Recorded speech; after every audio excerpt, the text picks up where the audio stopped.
ایک خوبصورت دن نیلے آسمان تلے ایک ہرے مینڈک نے تالاب کنارے بیٹھ کر مٹی سے بھری لکڑی کی کشتی میں بیج بونا شروع کیے۔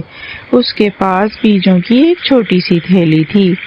پاس ہی پیلی بطخ خوشی سے پانی میں تیر رہی تھی اور حیرت سے یہ منظر دیکھ رہی تھی۔ بطخ کنارے پر آئی اور دونوں نے بیٹھ کر ایک نیا منصوبہ بنایا۔ تیرتا ہوا باغ۔ مینڈک نے ایک کاغذ پر خاکہ بنایا اور بطخ خوشی سے اپنے پر پھڑ پھڑانے لگی۔ پھر کیا تھا، دونوں دوستوں نے مل کر لکڑیوں کی ایک مضبوط چھوٹی سی کشتی بنائی۔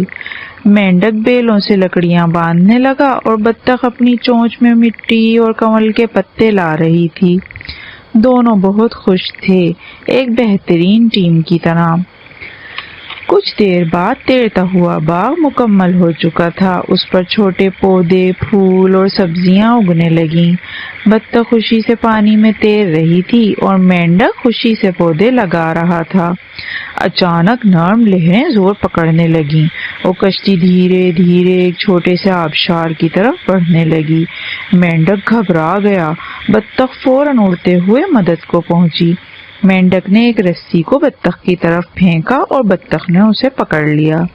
بطخ نے کشتی کو کھینچا اور کھینچا، پانی چھپاک چھپاک بہہ رہا تھا، لیکن دونوں دوست ہمت سے کام لے رہے تھے۔ آخر کار ان کی محنت رنگ لے آئی۔ کشتی دوبارہ تالاب کے بیچ میں محفوظ ہو گئی۔